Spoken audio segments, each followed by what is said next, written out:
I think there's been a big shift in recent years of seeing women in all different types of roles.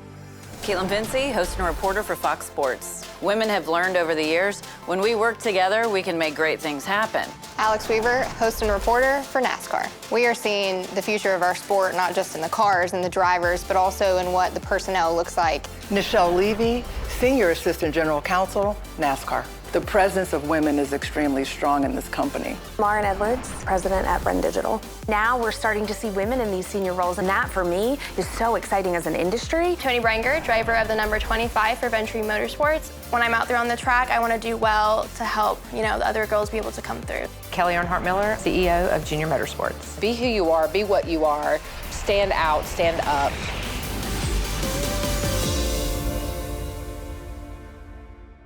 So Tony, you were hopefully young and fresh in your career with a lot of more years to come, but when you think back on how you've gotten to where you are right now, have there been females that have kind of mentored you and taken you under your wing that have really helped your career and get you to the point that you're at?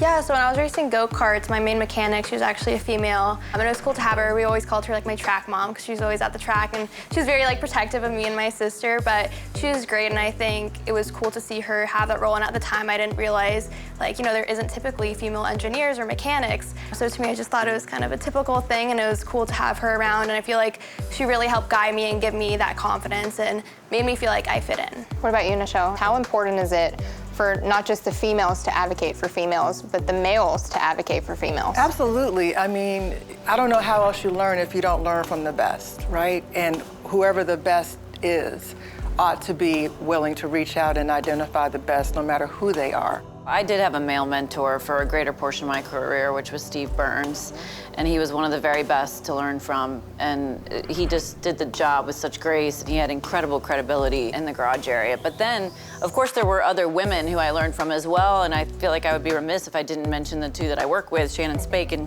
Jamie Little, who have both done tremendous work, and their craft of journalism is just unparalleled. So, and Jamie Little continues to break down barriers and be the first to do play-by-play, NASCAR, and all the things that she's done. So I was fortunate to learn from both, like you said. I wouldn't be sitting here today if it weren't for Jimmy Johnson and his business manager, John Lowenstein. Jimmy encouraged my entire career. He gave me the opportunity to start a company. He supported me in so many ways. For me, I look at those key people and say those people are changing our sport for the better. And in 10 or 15 years, you will see the young people that they took under their wings be those female leaders. What women need, what all people need, is an opportunity to be seen, period. When people say, why aren't there more women in racing? You need funding. You're underfunded. So a company's saying we're going to bring money to support women who are capable and ready to run, but for adequate funding, that is the kind of support that women need. And one other important layer to all of this in the support system is kind of the advocacy of other women. How is that important to you, being an advocate for other women, whether it's at your own company or just in the sport in general? Being in the role that I'm in now, I think sometimes I even forget the position that I'm in and what my voice means. I think being able to help identify some of those women that really are doing a great job and really are head down working hard and saying, hey, we got to pull you up. Hey, we got to put you in this situation, and giving them the confidence. That's the biggest thing I see with my team is they are more than capable and qualified to do different things. And Kelly, I'm sure you've seen it as well, identifying those women and then putting them in situations where they can shine and giving them the confidence to do that. Yeah, most definitely. One of the things that I think about in terms of supporting other women are just groups that exist. Here in Charlotte, the WISE group, it gives me the opportunity to learn about other women in other business, in other industries.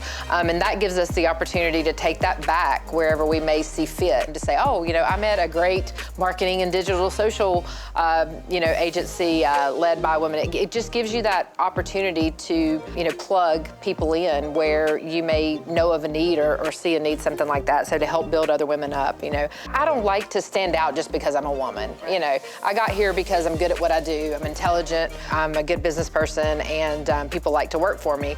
But I think that's where it's helpful. Whatever the criteria is that you're looking for, that you can stand out and you can be a support person, you can be a role model for other people that, are trying to aspire to do what you do. I guess what I would always encourage people is you don't have to have a formal mentor relationship. Sometimes it's just, can I call you and learn about your journey? Absolutely. I'm always willing to take that phone call. I may not be able to commit to talking to you once a month, but I'm happy to have that initial conversation with you and establish a relationship. So I think it's trying to find, I would encourage people looking for mentors in this space to be more open to different types of relationships with people. I am familiar with everybody that's on this panel and respect the heck out of you guys, but it's also key to not just have these supervisors and these mentors be females, but also have the allies around you that are working on your same team. You're going to the racetrack together, you're in the offices together, that you can look at and say, hey, you know what, I've got your back, you've got mine, you're working hard, I see that you are working hard, and I just want to say thank you for your partnership and working together.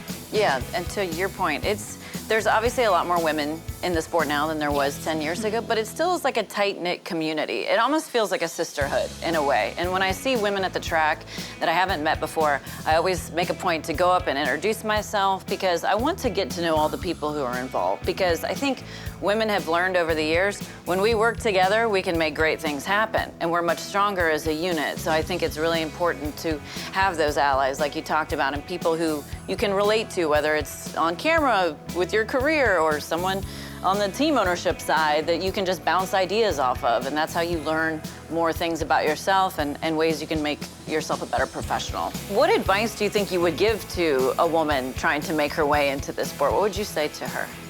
I think my first thing would be have a lot of confidence. Women are very smart. We are amazing. And I think that is one thing that I see with a lot of women that I've worked with, even some of senior level women, and I'm guilty of it myself. I will call some of my friends that are in senior level roles and just be like, hey, I'm struggling today. This one's a tough one. And I think that for me is something that I would say to all women is you are going to be in situations where you are the only female. And don't think of it like that. Walk in that room and say, I'm doing this role, this person's doing this role, and put your best foot forward. Never once question or doubt that you are just as capable, if not more so, than of being in that room. As you were talking about that, I was thinking about, the confidence thing is just so important to me. Handshake, confidence, that introduction to people is just so important, I think, as a female going into a room. And the other thing I think is important, particularly in male-dominated places, is that integrity. The integrity that you carry with you, I think, is so important, because you can get misrepresented so easily as a female in a male sport, right?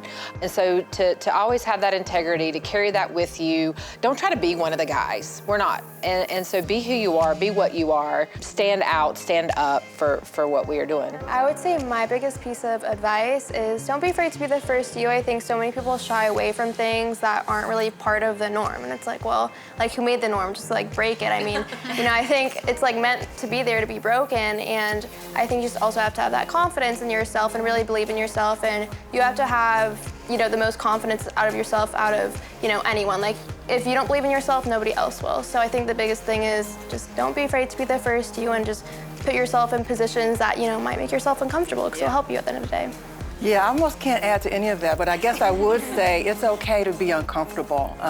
I know that my greatest growth has come in those times in my life when I've been very uncomfortable. Because I'm a yes person, I take on a lot, and then I get really uncomfortable, but then I grow through that. It's okay to be not okay and to be uncomfortable, but that's an opportunity for growth, and I try to take advantage of that, and I encourage other people to take advantage of that, because that's where opportunity lies. I think for me, I live by the saying, and as corny as it may sound, but comparison is the thief of joy. If I am constantly trying to be like another female in the room or like a male in the room, I sometimes find that I get in my own head. I'm not doing my job to the best of my abilities. I am not focused on, that head down mentality of how I need to be better and improve in my own role.